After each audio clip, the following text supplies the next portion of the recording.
며칠 전 이제 3.1절에 대야장애를 갔습니다. 거기 가서 이제 과일나무를 몇 그루 샀어요. 그 중에 사과나무하고 감나무를 샀습니다. 근데 그 감나무 중에도 여러 종류가 있습니다. 거기에서 대봉이라는 걸 샀어요. 그럼 대봉 아세요? 큰 거 있잖아요. 근데 그 이제 주인 되는 분이 근사님이세요. 근데 이제 그걸 설명을 합니다. 아들 너 옆에 서서 이 나무는 어떻고 이 나무는 어떻고. 근데 그 사과나무에 이제 여러 가지 이제 종류가 있잖아요. 그러니까 알려주시더라고. 그 나무 좋은 부분은 그 아랫 부분이 어떠하고 이렇게. 또 이제 대봉도 여러 가지가 종류가 있잖아요. 이 나무는 이렇게 구분을 한다고. 앞으로 보면은 아마 손해 안 볼 거라고. 그 나무 한 그루가 5만 원이에요. 아마 잘하면 올해 본전을 뽑는데요. 그렇게 해서 이제 설명을 잘 들었습니다. 이게 좋은 이제 나무라니까. 근데 실제로 그걸 우리가 겉으로 봐서는 모르죠. 그러니까 거기에다 사진을 찍어가지고 코팅을 해서 그 나무에 걸어놨더라고요. 사과 이런 또 열매, 그 다음에 대봉 열매. 그걸 보고 이제 사라 이거죠. 그래서 이제 두 나무를 사가지고 우리 이제 교육관 뒤쪽, 거기 이제 정원에다가 심었습니다. 자, 그 열매를 우리가 언제 알 수 있느냐? 열어봐야 알죠. 가을이 돼서 사과가 열리고, 그 다음에 이제 감이 열리면, 야, 이 진짜 좋은 사과구나. 아, 좋은 진짜 감이구나. 또 먹어보면 뭐예요? 야, 진짜 맛이 좋구나. 알 수가 있죠. 똑같은 사과도 여러 종류가 있고, 똑같은 감이라도 여러 종류가 있습니다. 우리 사람도 마찬가지입니다. 여러 사람들이 살고 있죠.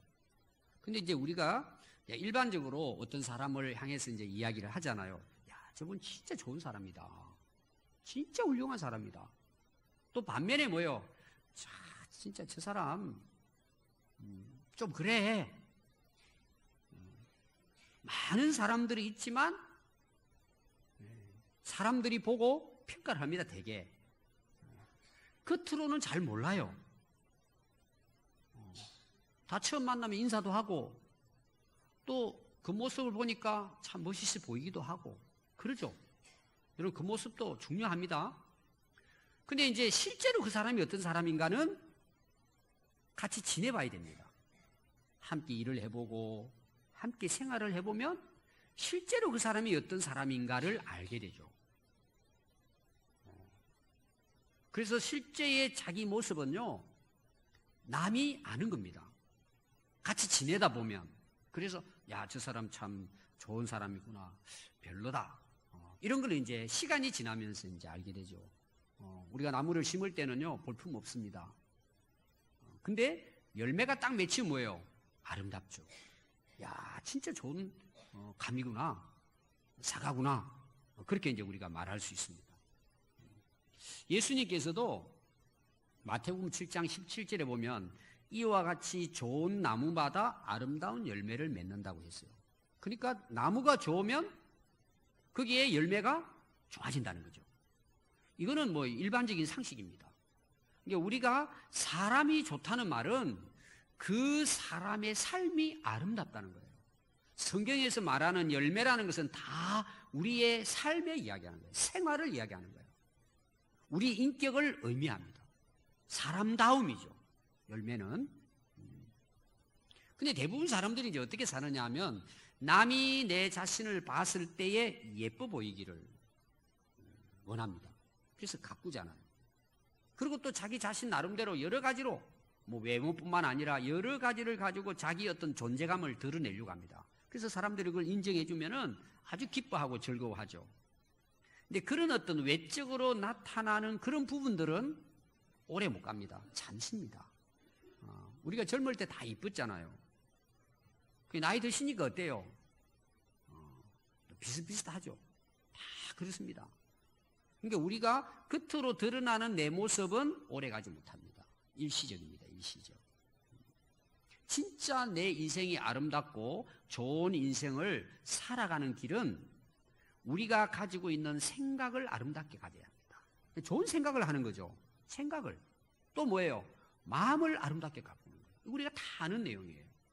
더 강조하고 싶은 것은 우리 인간은 영혼이 있습니다. 영혼. 내 안에 영혼이 있단 말이에요. 우리 영혼이 진짜 아름다워야 돼요. 근데 이 영혼은 안 보이고 마음은 안 보이고 생각은 안 보이니까 사람들이 그걸 가볍게 여기는 거예요. 근데 실제로 우리 인생은 겉으로 드러나는 것에 의해서 결정되는 것이 아니고 보이지 않는 내 안에 있는 내 내면의 사람에 의해서 내 인생은 좌우되는 거예요.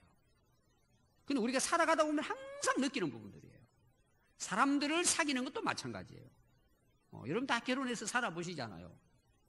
멋있어가지고 만났는데 살아보니까 엉터리야. 후회하잖아요.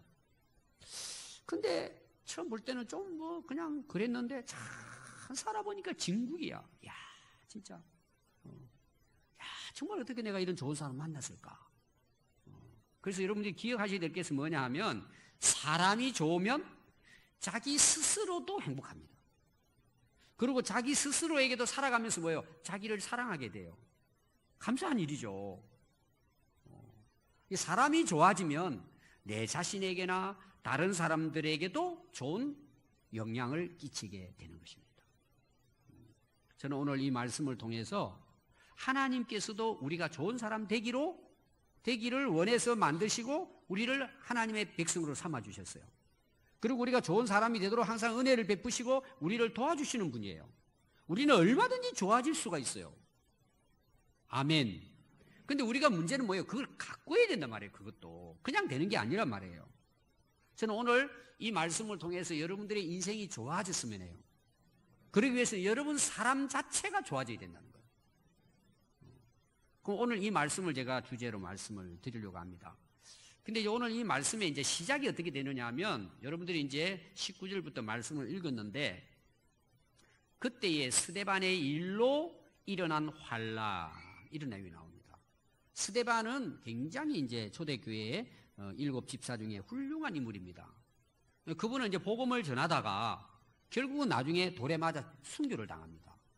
그 모습이 참 아름다워요. 앞에 이제 우리가 오늘 11장 읽으셨는데 7장에 보면은 이 스데반의 이제 순교의 장면이 나옵니다. 그리고 그 스데반의 순교를 통해서 또 예루살렘 교회가 큰 핍박을 받습니다. 그게 이제 8장에 나와요.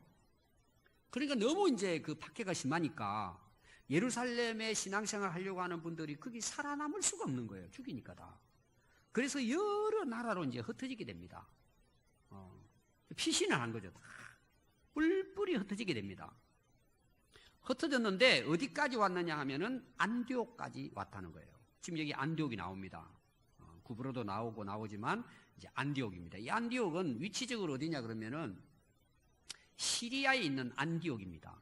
여러분 지중해를 아시는 분들은 지중해 그 위쪽 터키의 제일 아래쪽 예루살렘에서는 북쪽이에요. 약간 북서쪽입니다. 그 코너 부분에 거기에 이제 그 안디옥이라고 하는 도시가 있습니다. 그 당시 이제 로마가 지배를 할 때인데 로마가 그 지역을 장악을 했는데 안디옥이란 도시는 그 당시 3대 도시에 해당될 만큼 굉장히 번창한 도시입니다. 그러니까 이제 이스라엘 백성들 입장에서는 이방 나라죠. 그러니까 이제 이 이스라엘 그 예루살렘에 있으면 이제 핍박을 받으니까 다 이제 흩어지게 됐는데 이 안디옥에도 성도들이 가게 됐어요. 근데 이들이 가서 뭘 했을 것 같아요? 거기서도 예배를 드리고 기도를 했겠죠. 믿음을 지키기 위해서. 그러면서 또 그들이 자연스럽게 뭐예요? 또 다른 사람들에게 복음을 전하기 시작한 거예요. 예수님 믿으라고.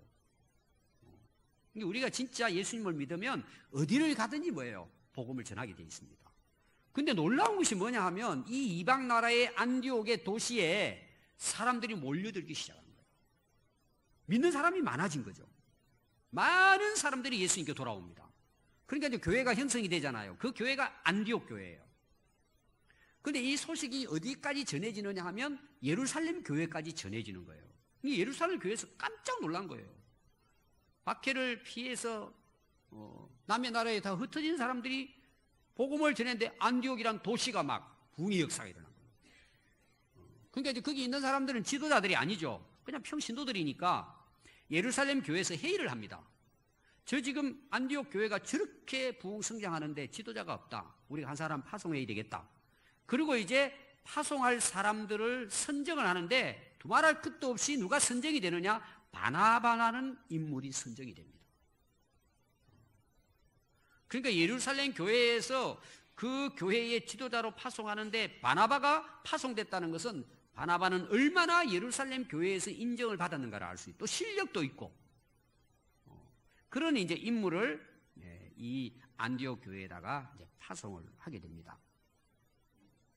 자, 그리고 그 안디옥에 갔던 이 바나바가 깜짝 놀라는 거예요. 안디옥 교회를 보고. 왜 놀라느냐 하면 진짜 하나님의 은혜가 그 교회 안에 충만한 거예요. 그냥 오는 사람마다 성령에 이끌려서 회개하고 통회하고 자복하고 예수 믿고 부흥되는 역사가 막 현장에서 일어나는 거예요. 그걸 이제 바나바가 보게 된 거죠. 본인도 가서 뭐예요? 은혜를 받은 거예요. 그래서 바나바가 너무 기뻐했더라 이런 내용이 나옵니다. 그러면서 이제 뭐 초신자들이잖아요. 그들을 불러가지고 하나님의 말씀으로 그들이 믿음에 굳게 서도록 가르치기 시작합니다. 세우기 시작하죠. 그래서 안디옥 교회가 아주 건강하고 튼튼하게 이제 교회가 세워집니다.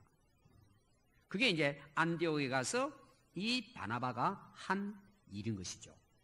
그런데 바나바에 대해서 소개를 합니다. 24절에 보면 바나바는 착한 사람이요. 어떤 사람이라고요? 그 바나바라는 인물을 딱 소개하는데요. 키가 크다. 인물이 좋다. 뭐 힘이 세다. 돈이 많다. 이런 것이 아니고 바나바에 대해서 기록한 사람은 첫 번째로 바나바는 착한 사람이다. 이것은 바나바 자신이 기록한 게 아닙니다. 바나바 자신이 나는 착한 사람이야 한 것이 아니고 이 바나바를 보고 이 성경을 기록한 사람이 바나바 착한 사람. 이 기록한 사람은 누가라는 제자입니다. 누가복음을 쓴 누가예요. 누가가 바나바를 딱 보니까요 너무 착한 거예요. 그래서 바나바를 어떤 사람이라고 말할까? 첫 마디에 착한 사람이라고. 그 얼마나 우리가 착했다는지 알겠죠. 자기가 착하다고 뭐 착각하는 게 아니고 다른 사람이 저 사람 진짜 착한 사람입니다. 그만큼 뭐예요? 바나바가 훌륭했다 이런 말씀이죠. 그 다음에 이어서 뭐예요? 성령과 믿음이 충만한 사람이다. 이 바나바를 딱 보면은 야 진짜 바나바는 하나님의 사람이라는 거예요. 뭐 성품이나 또 행동도 착하지만 영적으로 믿음적으로도 아주 충만한 사람이라는 거예요. 그러니까 오늘 이 바나바에 대해서 누가가 기록하는 것은 딱 두 가지입니다. 바나바는 착한 사람이고 믿음과 성령이 충만한 사람이다. 충만하다는 거죠. 첫 번째 이 바나바가 착한 사람이다. 왜 착한 사람일까라는 거예요. 뭐 이유가 있을 거잖아요. 여러분 보통 착하다고 하면 어떤 사람을 여러분들 착하다고 그래요? 우리가 착한 사람이라고 이야기하잖아요. 칭찬할 때가 있습니다. 어떤 사람을 향해서 우리가 대부분 착하다고 이야기해요? 바나바가 착하다는 이유가 있습니다. 오늘 제가 그걸 세 가지로 여러분 말씀드리려고 그래요. 첫 번째 바나바가 착하다는 이유는 가난한 사람들을 돕는 사람이었습니다. 이 바나바에 대한 소개가 어디부터 나오느냐? 사도행전 4장 36절부터 나옵니다. 그게 어떻게 이제 기록을 했느냐 하면 이 바나바에 대해서 이렇게 기록하고 있어요. 구브로에서 난 레위족. 그러니까 바나바는 그 이스라엘 12지파 중에서 레위족, 레위는 제사장 그 지파입니다. 레위의 후손이라는 거예요. 후손이고 이름은 요셉입니다. 이게 바나바의 본명은 요셉이에요. 여러분 본명이 있잖아요. 주민등록상에 있는 이름. 태어날 때 바나바 원래 이름은 요셉이에요. 성경에는 요셉이 많이 나옵니다. 본명이 요셉인데 사도들이 이끌어 바나바라 불렀다는 거예요. 별명을 준 거죠. 원래 이름은 요셉인데 이 요셉 하는 걸 보니까 뭐예요? 바나바인 거예요. 바나바라는 이름의 뜻이 뭐냐 하면 위로의 아들이라는 뜻이에요. 더 우리가 쉽게 말하면 다른 사람을 격려하고 다른 사람을 도와주고 다른 사람을 세워주고 했던 일을 요셉이 한 거예요. 그러니까 사도들이 보고 야 진짜 너는 바나바다 바나바. 그렇게 사람들을 세우고 격려하고 사람을 키우고 사람들을 돕는 그런 위로자다. 너는 바나바다. 그럼 사도들이 별명을 지어줬다는 거죠. 왜 사도들이 이 요셉을 바나바라고 이야기했을까라는 거예요. 거기 4장 37절에 이렇게 그 바나바에 대한 그 이름을 기록한 이유가 있는데 그가 밭이 있음에 팔아 그 값을 가지고 사도들의 발 앞에 두었다 그랬어요. 자기 밭을 팔아가지고 자기 땅을 팔아가지고 사도들 앞에 그 파는 돈을 갖다 바쳤다는 거예요. 그럼 이게 무슨 말이냐? 바로 앞절에 나오면 이런 내용입니다. 그 예루살렘 교회가 이제 생겨나잖아요. 복음을 듣고 은혜 받고 이제 교회가 부흥됩니다. 예루살렘 교회가. 그러니까 이 성도들이요, 자기의 가진 것을 서로 통용합니다.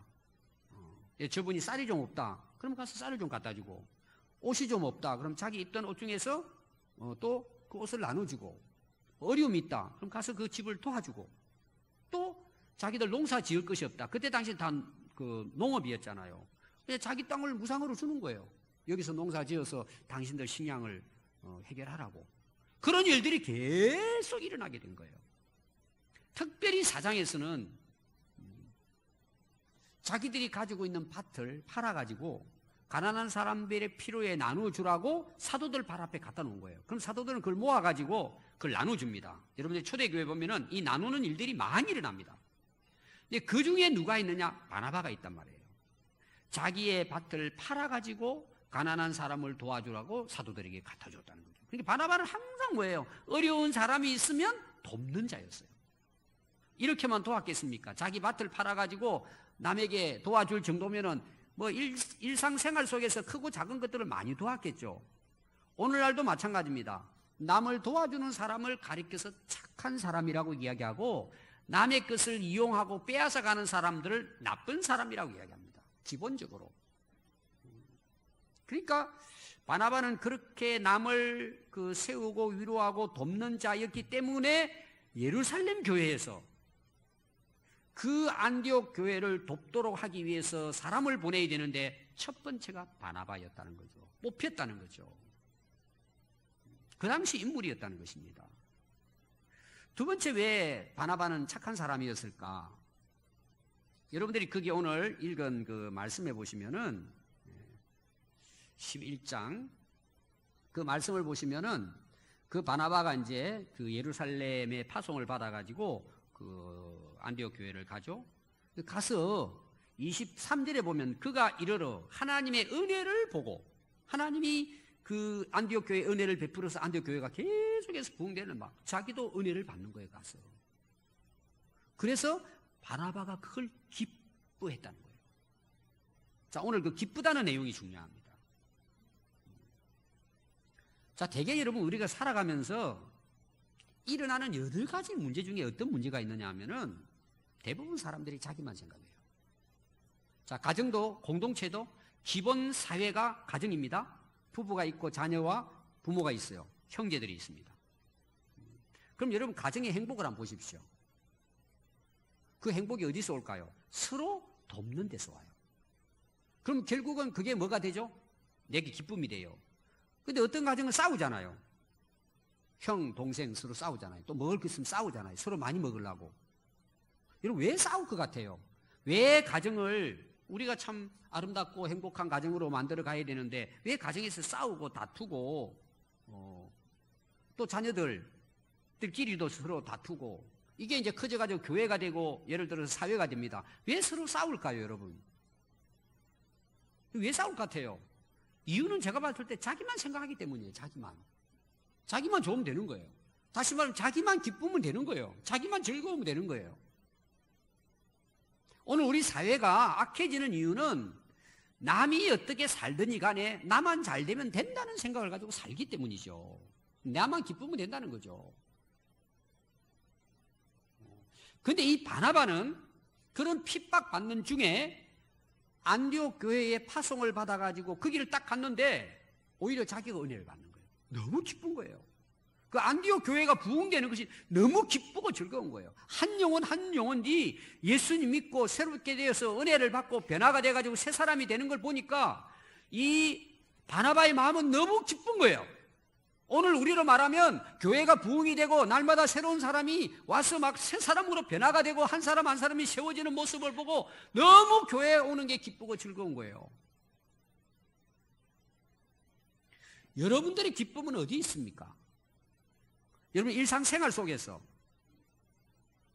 가정에서나 직장에서나 사회생활 하는 가운데서나 아니면 교회 생활하면서 여러분들의 기쁨은 어떤 기쁨입니까? 다른 사람이 훌륭하게 세워져 가는 것이 기뻤다는 내용이에요. 바나바는. 자, 교회를 왔는데 새로운 분들이 오시고 그들이 은혜를 받아가지고 또 하나님 사람으로 변화가 되고 새로워지고 막 그걸 보면 너무 기쁜 거예요.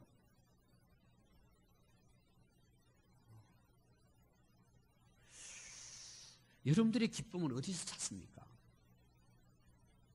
여러분 하나님께서 기뻐하시는 게 무엇일 것 같아요? 예수님이 그걸 비유로 말씀 많이 했습니다. 100마리 양이 있는데 잃어버린 한 양이 있잖아요. 근데 목자는 그 잃어버린 한 양을 가서 찾아와요.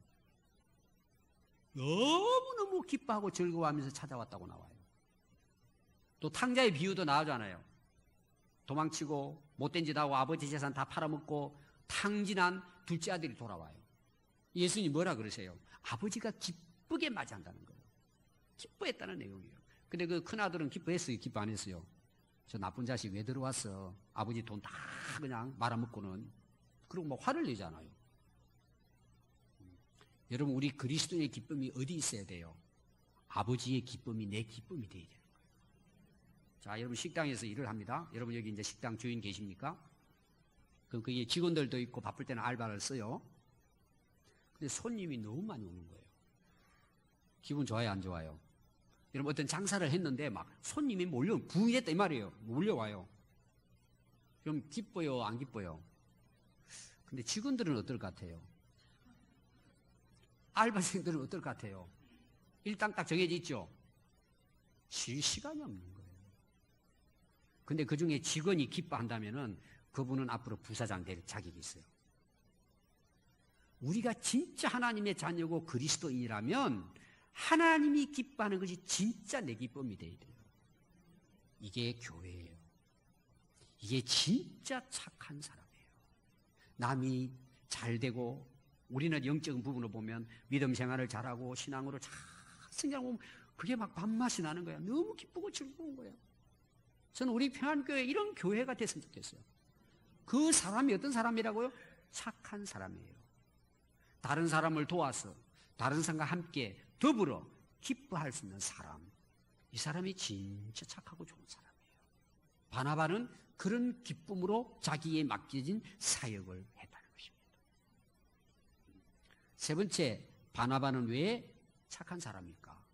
제가 오늘 결론적으로 드리고 싶은 겁니다. 여러분 이어서 말씀을 보시면은 잘 한번 보세요. 오늘 이 말씀이 참 중요합니다. 25절을 보면은요. 바나바가 바울을 찾으러 다소에 가서 만남에 안디옥에 데리고 와서 둘이 교회에 1년간 모여 있어 큰 무리를 가르쳐서 안디옥 교회가 계속해서 부흥이 된 거예요. 자, 그 사울이 나와요. 이 사울은 바울을 이야기합니다. 사울이라는 이름하고 바울 이름은 똑같은 인물이고 히브리어와 헬라어의 차이일 뿐이에요. 이름이 두 개라는 거예요. 똑같은 인물입니다. 자, 사울에 대해서 제가 이야기하겠습니다. 여러분들이 앞에 제가 이야기했죠. 초대교회가 예루살렘 교회 핍박을 받습니다. 그 스데반이 돌에 맞아 순교를 해요. 거기에 순교할 수 있도록 도왔던 장본인이 누구냐? 사울입니다. 그리고 9장에 가보면은 이제 그 예루살렘 교회가 핍박을 받으니까 성도들이 살아남아야 되니까 다 흩어지잖아요. 흩어진 도시까지 찾아가지고 잡아와서 감옥에 가두는 데 있어서 앞잡이가 누구냐? 사울이었습니다. 그러다가 다메섹으로 가다가 부활하신 예수님을 만나죠. 만나고 그때 변화가 일어납니다. 그리고 자기가 핍박했던 그 예수님을 전하는 사도로 변화가 됩니다. 그리고 다니면서 복음을 전하게 돼요. 근데 이 사울에게서 문제가 뭐냐 그러면은 유대인들은 배신자라고 바울을 죽이려고 하고, 그래서 결국은 로마 감옥까지 가가지고 거기 순교한단 말이에요. 또 하나는 예수님의 제자나 성도들도 사울을 멀리하는 거예요. 갑자기 사람이 죽이는데 앞잡이였다가 갑자기 예수님을 전하고 하다 보니까 뭔가 좀 이상하죠. 또 무슨 계략을 꾸며가지고 우리를 다 몽뚱그려서 잡아 넣으려고 하냐? 사람들이 무서워가지고 인정을 못하는 거예요. 여러분, 사울이 정말 하나님의 사람으로 그 사도행전의 역사를 이루기까지, 그러니까 사도로서의 역할을 감당하기까지는 그냥 은혜 받고 단숨에 1년 안에 이렇게 사울이 바울처럼 훌륭한 인물이 된 게 아닙니다. 그 학자들이 이제 연구를 했어요. 제가 봤더니 진짜 그 사역에 뛰어들기까지, 오늘 이제 바나바가 사울을 데려와서 함께 동역하기까지 기간이 얼마나 걸렸을까? 여러분, 얼마나 걸렸을 것 같아요? 학자들의 견해입니다. 17년이 걸렸다는 거예요. 그럼 이해가 잘 안 되죠? 본인은 은혜 받고 복음을 전했어요. 근데 그 제자들의 무리에 그 지도자 사역자들의 그룹 안에 들어와 가지고 함께 이 선교의 사역을 감당하는 데 있어서 하나의 일원이 되기까지는 17년이 걸렸다는 거예요. 정확한 건 아닙니다. 연구에 따라 다르기 때문에. 이 말은 무슨 말이냐? 너무나 바울은 예수 믿고 나서 그 복음의 사도로서 그 충성은 다했지만 너무나 외롭게 혼자서 사역했다는 내용이에요. 인정을 해주지 않는 거예요. 물론 뭐 다 기록은 안 됐겠지만 힘들게 외롭게 정말 혼자 그 사명을 감당하려고 발버둥 쳤다고 볼 수 있어요. 이제 그런 가운데 사람이 변화가 됐겠죠. 근데 그 인물을 택해 가지고 그 정말 사도들의 그룹에 들어오게 해서 바울을 바울되게 도운 자가 누구냐? 바나바라는 거예요. 그 당시 바나바는 어떻게 보면 최고의 인물이에요. 인정받는. 그럼 바나바 입장에서는 자기가 1인자로 남고 싶겠죠. 그리고 사울을 데려와도 뭐예요? 자기 아래 두는 거죠. 근데 바나바는 그렇지 않아요. 딱 사울을 만나보니까 자기보다 훨씬 훌륭한 거예요. 굉장한 은혜를 받고 능력을 갖고 있는 거예요. 이게 바나바가 스스로 생각하기를 저분 진짜 대단하다. 그리고 자기는 섬기는 자가 되는 거예요. 그 바울을 세우는 자로서, 돕는 자로서 자기는 이선에 물러나는 거예요. 이게 참 대단한 인물이라는 걸 볼 수 있어요. 오늘 여러분 시대가 어떻습니까? 능력이 없어도 자기가 1인자가 되고 싶어요. 자기가 앞서고 싶고 주도적인 역할을 하고 싶어 하고, 그리고 그것 때문에 뭐예요? 자기보다 나은 사람을 눌리죠. 못 살게 굴죠. 죽입니다. 저는 뭐 정치를 잘 모릅니다. 근데 이제 여야에 하는 거 보면은 제가 안타까운 게 있어요. 그게 뭐냐 하면 다 우리나라의 국회의원이죠. 정치하는 분들이죠. 전부 다 말을 합니다. 국민들을 위해 섬긴다고 이야기해요. 진짜 대한민국을 위해서 유익하고 도움이 된다면 하나가 돼야죠. 저는 너무 안타까운 게 이건 거예요. 오히려 그 일을 무너뜨리는 거예요. 왜? 당약, 당리, 당약. 자기들의 당을 위하면 오케이. 아니면 무조건 배타적이에요. 그래서 싸우는 거예요.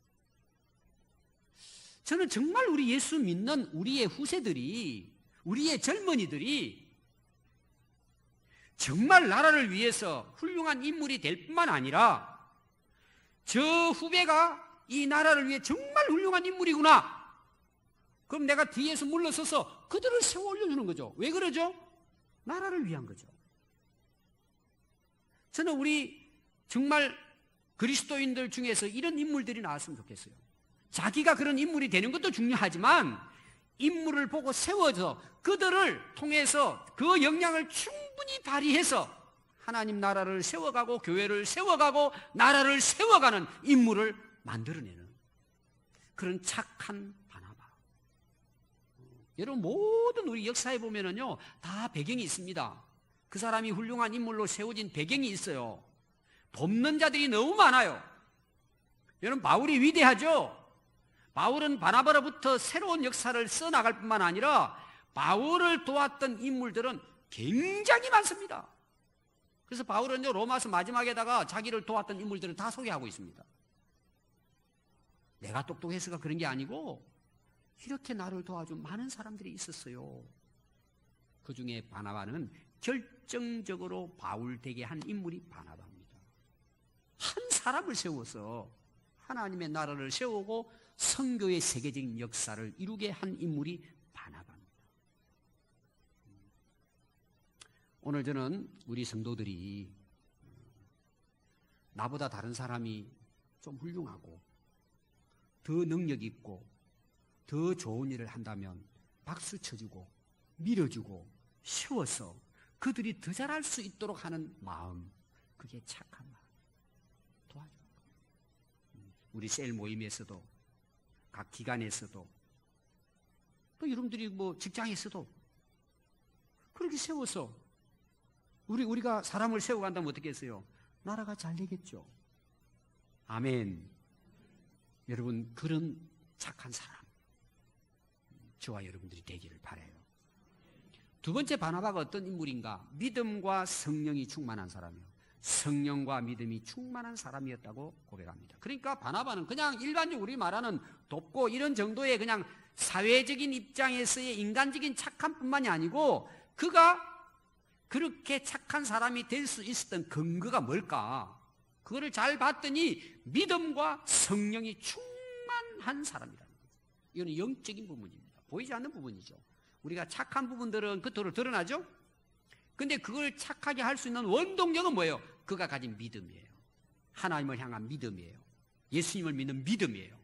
그것도 충만한 믿음이에요. 그리고 하나님의 성령에 붙들려서 성령이 인도하는 대로 성령의 능력에 힘입어서 살았던 인물이에요. 그런 착한 인물로 그가 역사를 빛내는 한 기간을 담당을 하게 된 것입니다. 그럼 성경을 보십시오. 하나님의 쓰임받는 인물들이 전부 다 믿음의 사람들이에요. 믿는 자에게는 예수님 능치 못함이 없다고 그랬어요. 믿음의 사람이에요. 또 하나는 뭐예요? 다 성령 충만한 사람이에요. 하나님의 영으로 충만한 거죠. 성령이 내 안에 거하시고 성령이 나를 다스려가고 이끌어 가시는 거예요. 그래서 성령에 충만했을 때 맺어지는 열매가 있습니다. 충만은 열매예요. 사실은 열매로 드러난단 말이에요. 끝으로. 그게 여러분 에베소서 5장 22절에 보면 오직 성령의 열매는 사랑과 희락과 화평과 오래 참음과 자비와 양선과 충성과 온유 절제라고 했어요. 열매로 드러나요. 믿음과 성령 충만은 우리의 삶의 열매로 드러나요. 그중에 이걸 하나로 딱 묶어지면 뭐예요? 착한 사람. 그래서 착한 사람은 어떻다고요? 남을 돕습니다. 넘어진 자를 이렇게 세웁니다. 죽은 영혼을 살립니다. 허물어 자는 교회를 세웁니다. 나라를 세우고 사회를 세우고 세우는 사람, 도와서 많은 역사를 새롭게 만들어내는 사람, 그가 누구냐? 바나바입니다. 믿음과 성령이 충만한 사람입니다. 그래서 결과가 오늘 말씀 보면 이렇게 기록이 돼요. 만남의 안디옥에 데리고 와서 둘이 교회에 1년간 모여 큰 무리를 가르치고 제자들이 안디옥에서 비로소 그리스도인이라 일컬음을 받았다는 거죠. 그러니까 안 믿는 사람들이 이 안디옥 교회 성도들을 보니까 야, 저 사람 진짜 예수 믿는 사람들이구나. 그 그리스도인이라는 말은 그리스도 안에서 사는 사람이라는 거예요. 그리스도인, 그리스도 예수에게 소속된 사람 이런 뜻이에요. 그러니까 이 바울과 바나바가 함께 열심히 성도들을 말씀으로 세우고 굳건하게 가르쳐 보니까 그 사람들이 변화가 돼가지고 그 안디옥 도시를 변화시켜 나가는 거예요. 그 사람들이 보고 저분들이 그리스도인이다. 예수 믿는 사람이다. 진짜 예수님께 속한 사람들이다. 그때부터 그리스도인이라는 부름을 받게 된 거예요. 여러분, 오늘날 우리 성도들이 정말 착한 사람으로 믿음과 성령으로 충만하면 사회는 변화됩니다. 그리고 그 사람들이 그래요. 야, 저분 진짜 그리스도인이야. 저 사람 정말 예수님을 믿는 사람이야. 저래야지. 인정한다는 거죠. 저는 우리 평안교회 성도들만이라도 우리가 사회에 나가서 저분은 그리스도인이야. 저분 진짜 착한 사람이야. 그것이 어떤 결과를 가져온다고요? 교회를 부흥시키고 죽은 영혼을 살려낸단 말이에요. 아멘. 제가 이제 어제 그 인터넷을 보면서 어떤 기사를 제가 읽었어요. 저도 잘 모르는 사람인데 그게 무슨 내용이냐 하면 20년을 모델로 일한 사람이에요. 여자분이. 근데 제가 이제 감동받은 게 뭐냐? 그분이 쓴 글이에요. 그 뭐 TV도 나왔다라고 보니까요. 어떤 말을 했냐? 제가 한번 읽어드릴게요. 외모로만 하는 직업이다. 자기 모델이니까. 냉정하고 잔인하게 들리지만 가진 껍데기로 하는 직업이라. 외모로 하는 거니까, 몸으로 하니까 자기 껍데기로 하는 직업이래요. 껍데기. 이게 이제 저는 마음에 딱 와서, 그래. 그래서 내가 노력한다고 해서 바뀌는 부분은 한정적이었다는 거예요. 자기 외모. 그 껍데기는 자기. 그걸 위해 살다 보니까 너무 힘들었다. 저는 오늘날 살아가는 사람들의 가치관을 말해주는 하나의 예라고 봐요. 오늘날 특히 청소년들, 젊은이들, 내면의 자기 자신을 아름답게 가꾸려는 것보다는 너무 외모 중시하는 시대입니다. 오늘 성청주일이거든요. 거룩한 청년이란 뜻입니다. 줄여가지고 성청주일이에요. 우리 청년들이 앞으로 이제 우리 기성세대를 이어올 다음 세대들이잖아요. 오늘 우리가 살아가는 사회 한번 보세요. 외모지상주의예요. 외모만 추구한다 그런 뜻이거든요. 루키즘이에요. 룩 본다는 거예요. 이점주의입니다. 보이는 것만을 옳다고 생각하는 것이 루키즘, 외모지상주의예요. 외모만 바라보고 그것만 생각하고 살아가려고 한단 말이에요. 지금은 뭐 어린 애들부터. 여러분 자신은 어떻습니까? 그냥 껍데기 치중하고 있지 않습니까? 여러분 외모 중요합니다. 여러분 자녀들 예쁘게 가꾸는 거 중요해요. 근데 그걸 더 우선순위로 하면 그게 얼마나 오래 갈 것 같아요. 오늘 우리의 시대가 그렇게 안타깝게도 오늘 우리 젊은이들을, 우리 자녀들을 그렇게 이끌어갑니다. 외모지상주의로. 우리 청년들이 그렇게 성장하면, 교회를 다니는 청년들이 그렇게 성장하면 앞으로 이 시대가 어떻게 되겠습니까? 바나바 같은 사람이 되어야 된다는 거예요. 남을 생각할 줄 알고 다른 사람의 유익도 생각하고 함께 더불어 살고 함께 기뻐하고 다른 사람에게 친절을 베풀고 남을 배려하고 남과 함께 더불어 살아갈 수 있는 정신, 이게 그리스도인의 정신이에요. 제가 이제 우리 교회 나오는 유치부부터 청년까지 제가 애들을 일주일에 한 번씩 우리 교역자들이 모여가지고 출석부를 하나하나 제가 봅니다. 이름 하나하나 빠지지 않고 봐요. 일주일에 한 번씩. 제가 이름을 기억은 다 못하지만 누가 누구인지 다 알아요. 그리고 누가 지난주일 안 오고 다 합니다. 제가 다 체크합니다. 물어봅니다. 이 애는 왜 빠졌습니까? 담당 교육자들에게. 하나 물어봅니다, 제가. 근데 이제 그 유치부 같은 경우에는요, 그 유치부 선생님들이 그 기록부에다가 헌금한 액수까지 적어놨어요, 이렇게. 제가 그것도 봅니다. 근데 지난주에 어떤 애가 11조를 했더라고요. 유치부 애가. 누가 시켜서 해요? 부모가 시켜서 해요. 여러분들이 이거 단순하게 생각합니다? 굉장히 중요합니다. 어릴 때부터 뭐예요? 하나님의 것에 대한 것도 있지만 뭐예요? 나누는 거죠. 자기 것을 나누는 거죠. 그래서 제가 이제 구정도 마치고 그 초등부 그 담당 전사님한테 이야기했습니다. 애들 그 세뱃돈 받은 거 11조 가르치라고 제가 이야기했어요. 애들 11조에 얼마나 하겠어요, 그거. 부모들이 그걸 잘 모릅니다. 여러분, 인물이 되는 것은 그냥 만들어지는 게 아닙니다.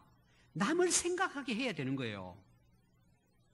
어려운 사람이 있으면 내가 도와야 된다는 생각을 해야 되는 거예요. 자기 것을 나눌 줄 아는 인물로 키워야 되는 거예요. 그들이 역사를 이끌어가는 거예요. 오늘 우리 어른들도 마찬가지예요, 여러분. 남의 유익을 생각하지 않고 자기만 생각한다? 여러분, 그 사람은 하나님 나라 위에 별로 쓰임받기 어려워요. 3.1절이 이제 올해 100주년이죠. 3.1절 그러면 우리가 다 유관순 열사를 이제 이야기합니다. 그는 1902년도에 태어났습니다. 이화학당에 1학년으로 들어갑니다. 입학을 했어요. 근데 그때 이제 만세시 이런 걸 해서 이제 학교가 폐교가 되니까 고향 천안으로 내려가요. 거기 가서 이제 만세 운동을 제일 선두에 서서 이끌었습니다. 그 사이에 부모는 끌려가가지고 감옥에서 사형을 당합니다. 그리고 자기는 주도했다고 5년형을 받습니다. 감옥에 갑니다. 1년을 얼마나 혹독한 고문을 당했던지 1년 안에 감옥에서 옥사합니다. 젊은 18세의 나이로 인생을 마감합니다. 그런데 지금 100년이 지난 지금 그 유관순 열사를 온 백성들이 지금도 기리고 있습니다. 그 부모는 철저한 기독교인이었습니다. 유관순은 어릴 때부터 믿음의 사람으로 컸습니다. 나라를 위해서 자기 희생하는 것을 아까워하지 않았습니다. 이게 우리 기독교 정신입니다. 우리의 착한 행실을 보고 하나님이 영광을 받으십니다. 그리스도인은 한마디로 말하면 착한 사람이고 충만한 사람입니다. 우리는 있는 것으로 하는 것이 아니라 믿음으로, 성령 충만함으로 그것이 능력이 돼서 이 시대를 바꿔나가는 착한 사람들입니다. 윤리도덕적뿐만 아니라 영적으로 충만한 사람. 그래서 충만한 것이 겉으로 나오죠. 우리가 그렇게 착한 사람으로 살아갈 수 있다면 그것이 인생의 열매고 그것이 인생의 성공입니다. 후회하지 않습니다. 그것이 자기 인생의 행복입니다. 하나님은 지금도 바나바와 같은 이런 착한 사람들을 통해서 하나님의 역사를 이끌어가고 있습니다. 여러분 어떻게 살아가기를 원하십니까? 오늘 바나바를 생각하시면서 우리 자신들 돌아보고 우리도 착하고 충만한 사람으로 살아갈 수 있기를 바랍니다. 기도하겠습니다.